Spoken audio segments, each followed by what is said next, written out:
আজ আমরা বন্ধুরা মিলে হঠাৎই প্ল্যান করে চলে গেলাম কলকাতা আন্তর্জাতিক বইমেলাতে। ঢুকেই দেখি চারিদিকে নানান ধরনের সাংস্কৃতিক অনুষ্ঠান হচ্ছে। তো আমরা এদিক ওদিক না ঘুরে সোজা চলে গেলাম বইয়ের স্টলে। এই বইমেলায় আসার প্রধান কারণ হলো আমার মেয়ের জন্য কিছু বই কেনা। কারণ ও এখন একটু বড় হয়েছে, ছোটোখাটো গল্পগুলো পড়তে পারে একা একা, এবং ওর এই নেশাটাও রয়েছে। তাই আমাদের দুজনেরই মেন উদ্দেশ্য ছিল যে খুঁজে খুঁজে ওর জন্য ভালো কিছু বই সংগ্রহ করা। আগে না আমাদের দুজনেরও বই পড়ার খুব নেশা ছিল, ইভেন আমার থেকে বেশি অভিজিতের।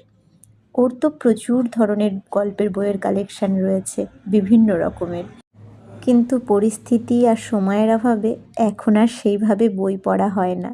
কিন্তু তবুও বই পোকারা যখন বইমেলায় যায় তখন বই না কিনে কি আর থাকতে পারে? তাই মেয়ের বই কেনার সাথে সাথে আমরাও দুজনের পছন্দের কিছু বই খুঁজে দেখতে লাগলাম। এই আন্তর্জাতিক বইমেলাটা আলাদা করে আমার ভালো লাগার প্রধান কারণ হলো এখানে না বইমেলাটাকে বইমেলাই রেখে দিয়েছে। হ্যাঁ, ছোটোখাটো কিছু কিছু কালচারাল অনুষ্ঠানগুলোকে তুলে ধরেছে, কিন্তু ওই হিজিবিজি স্টল দিয়ে না বইমেলাটাকে যাচ্ছে তাই করে না। আর এই জিনিসটাই আমার সবথেকে ভালো লাগে। এই বইমেলায় আসলে একটা জিনিস বোঝা যায় যে পৃথিবী থেকে এখনও বইপ্রেমীরা হারিয়ে যায়নি। দেখুন চারিদিকে কি উপচে পড়া ভিড়। এই ভিড় কিন্তু শুধুই নয়, প্রত্যেকটা মানুষ বই কিনছে, প্রত্যেকটা স্টলে উপচে পড়া ভিড়।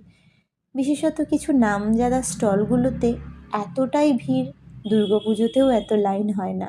রীতিমতো মানুষ 1.5 থেকে 2 ঘন্টা লাইন দিয়ে স্টলে ঢুকছে।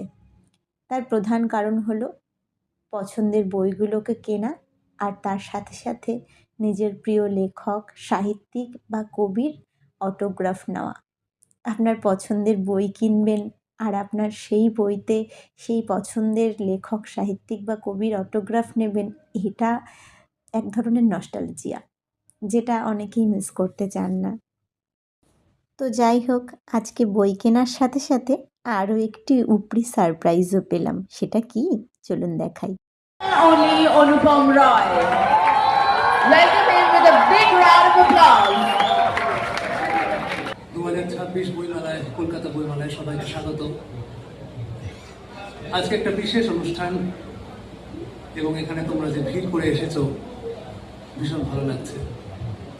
প্রায় 15-16 বছর হয়ে গেল তোমাদের সামনে গান শোনাচ্ছি।